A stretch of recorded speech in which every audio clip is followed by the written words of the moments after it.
വറുത്തതുണ്ട്, കരിമീൻ പൊരിച്ചതുണ്ട്, കുടംപുളിയിട്ട് വെച്ച നല്ല ചെമ്മീൻ കറിയുമുണ്ട്.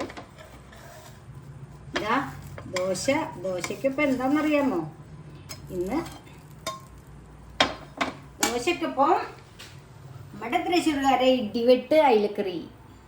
ഇപ്പം തെക്കോട്ടും വടക്കോട്ടൊക്കെ മത്തിക്കറിക്കാണ് കൂടുതൽ ഇമ്പോർട്ടൻറ്റ് അല്ലേ?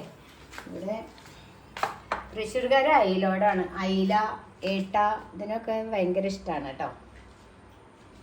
അപ്പം ഇതെങ്ങനെയാണ് വെക്കുകയെന്ന് വെച്ചിട്ടുണ്ടെങ്കിൽ കുറച്ച് വ്യത്യാസം വന്നിട്ടുണ്ട്. തൃശ്ശൂർക്കാരിപ്പോൾ ഇത് മാങ്ങിയിട്ട് വെക്കുകയാണെങ്കിൽ ഞാൻ ഹേമ സ്പെഷ്യൽ ഇടിവെട്ട് മീൻകറി എങ്ങനെയാണെന്ന് വെച്ചാൽ ഉള്ളി, ഇഞ്ചി, മല്ലിപ്പൊടി, മുളക് പൊടി എല്ലാം, കുറച്ച് കറിവേപ്പില ഇപ്പോൾ ഇതിലാണ് ഇട്ടിട്ട് 2 സ്പൂൺ മാത്രം തേങ്ങ ചേർത്തിട്ട് വറുത്ത് വെള്ളം തൊടാതെ അരച്ചെടുത്തതാണ് കേട്ടോ. അരയില മീൻകറി എന്ന് പറഞ്ഞിട്ടില്ലേ, അപ്പോൾ നല്ല അരച്ച് വെണ്ണ പോലെ എടുക്കണം, വെള്ളം തൊടാതെ. ഓക്കെ, ഇത് കഴുകി അത് അരച്ചെടുത്ത വെള്ളം, പിന്നെ 1 പച്ചമുളക്, കുറച്ചൽപ്പം ഇഞ്ചിയും കറിവേപ്പില ഇട്ടിട്ടാണ് ഇത് ആദ്യം മൂപ്പിച്ചെടുക്കേണ്ടത്. പിന്നെ തേങ്ങാപ്പാല് എത്ര വേഗം ഉണ്ടാക്കാൻ പറ്റുന്നറിയോ? ആദ്യം ഇത് എങ്ങനെ വെക്കുന്നത് കാണട്ടെ, എന്നിട്ട് അടുത്ത വ്ലോഗിൽ കറി വെച്ചതിന് ശേഷം എങ്ങനെയാണെന്നുള്ള ഇത് കാണിക്കാം. അപ്പോൾ വരൂ, ദോശ ഇവിടെ ഇരിക്കട്ടെ. ഓക്കെ, അല്പം എണ്ണ പോലും യൂസ് ചെയ്യണില്ല കേട്ടോ ദോശ ഉണ്ടാക്കുമ്പോൾ. എന്താ അറിയോ, ഹെൽത്തിന് നല്ലതല്ലേ എണ്ണയില്ലാത്തത്. അപ്പോൾ ഉഴുന്ന് പ്രോട്ടീനാണ്, അപ്പോൾ ദോശ കൊള്ളാം. 1 2 ദോശ കഴിക്കാം കേട്ടോ, അതിൽ കൂടുതൽ കഴിക്കരുതേ. അല്പം പോലും എണ്ണ ചേർക്കാത്ത, ഓയിൽ ചേർക്കാത്ത, ഗീ ചേർക്കാത്ത ദോശ ഇതിവിടെ റെഡി ആവട്ടെ. ഇതാ ഇനി ഇവിടെ ചട്ടി ചൂടാവുമ്പോൾ ആദ്യം ചെയ്യേണ്ടത് നമ്മളെടുത്ത് വെച്ച ഇഞ്ചിയും പച്ചമുളകും കറിവേപ്പിലയും ഇതിലിട്ട് കൊടുക്കുക. അല്പം മാത്രം ഇടുക. ഇത് രാവിലെ തന്നെ മാരിനേറ്റ് ചെയ്ത് വെച്ച മുളക് പൊടിയും ഒരല്പം ഉപ്പും കുറച്ച് പെരിഞ്ജീരകവും ചേർത്തൊക്കെ കറിവേപ്പില അരച്ചത് ചേർത്ത ഉപ്പും ചേർത്തിട്ട് മാരിനേറ്റ് ചെയ്തതാണ് ദോശ ഉണ്ടായിക്കൊണ്ടിരിക്കുന്നത്. ഓക്കെ, ഇനി ഇത് വഴറ്റുക.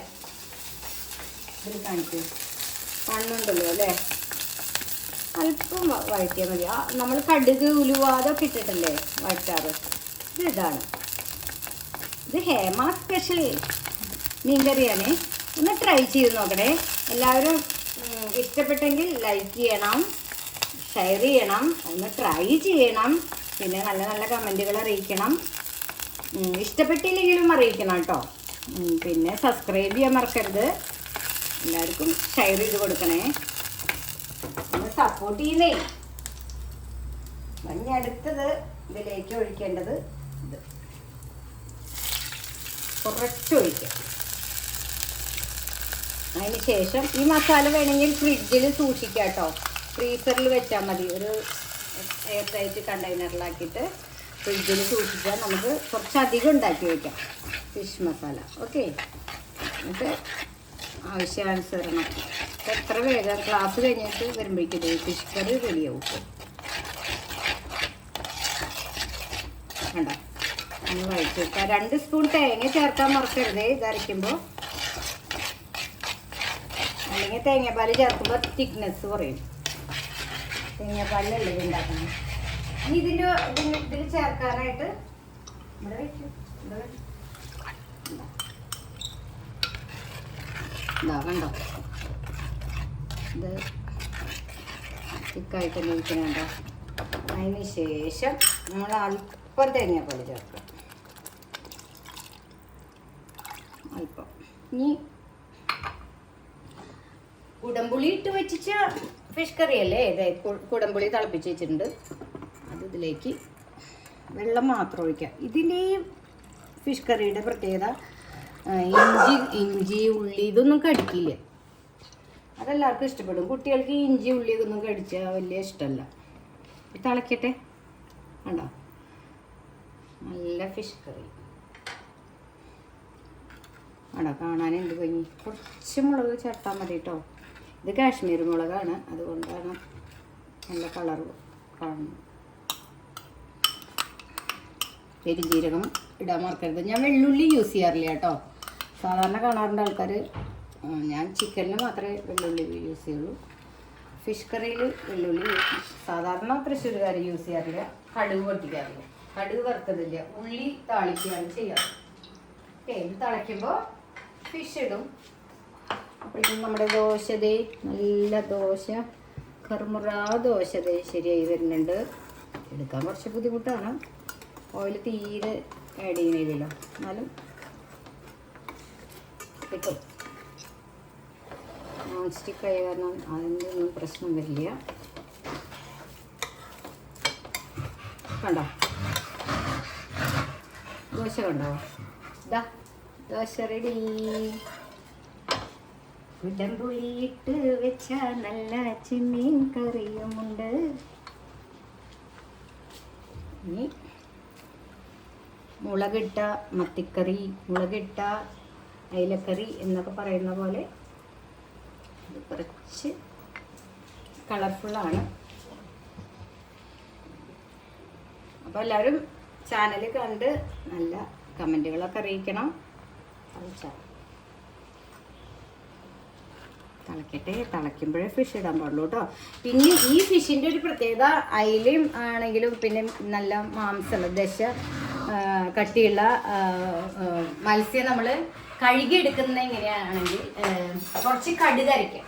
കടുക് അരച്ചിട്ട് ഇങ്ങനെ പൊടിഞ്ഞു പോലെ കടുക് അരച്ചിട്ട് 10 മിനിറ്റ് അതിൽ മുക്കി വയ്ക്കുക. ഇങ്ങനെ അപ്ലൈ ചെയ്ത് വെച്ച് കഴിഞ്ഞാൽ ഫിഷ് ഒട്ടും തന്നെ പൊടിയില്ല. വറുക്കുകയാണെങ്കിൽ നന്നായിട്ട് മറച്ചിടാനൊക്കെ നമുക്ക് പറ്റും. കണ്ടോ, കടുക് അരച്ചിട്ട് വേണം ഇതിൽ തേച്ച് പിടിപ്പിക്കാം. എന്നിട്ട് 10 മിനിറ്റിന് ശേഷം കഴുകിയെടുക്കുകയാണെങ്കിൽ ഫിഷ് ഒട്ടും തന്നെ പൊടിഞ്ഞു പോവില്ല. വറുക്കുകയാണെങ്കിലും കറി വയ്ക്കുകയാണെങ്കിലും ഇങ്ങനെ ഒറ്റയായിട്ട് ഇങ്ങനെ ചിലപ്പോൾ മൂർച്ചയില്ലാത്ത കത്തി കൊണ്ടൊക്കെ കട്ട് ചെയ്ത് കൊണ്ടുവരില്ലേ, അപ്പം ഇങ്ങനെ നമ്മൾ ചെയ്താൽ മതി. അല്പം കടുക് അരയ്ക്കുക, ഇതിൽ മുക്കി വയ്ക്കുക. വെള്ളം ചേർത്ത് അരയ്ക്കുക കേട്ടോ. എന്നിട്ട് ഇതിൽ ഫിഷിൽ തേച്ച് പിടിക്കുക. എന്നിട്ട് 10 മിനിറ്റിന് ശേഷം മാത്രമേ കഴുകാവുള്ളൂ. ഇതാ ഇത് തിളച്ചു, ഫിഷ് കറി തിളച്ചു കേട്ടോ, ഗ്രേവി തിളച്ചു. ഇനി ഇതിലേക്ക് നമ്മൾ ഓരോ ഫിഷും ഫ്രിഡ്ജിൽ വെച്ച് സൂക്ഷിച്ചതാണേ. ക്ലാസ് കഴിഞ്ഞപ്പോൾ എടുത്ത് ഇതാ കറി വയ്ക്കുന്നു.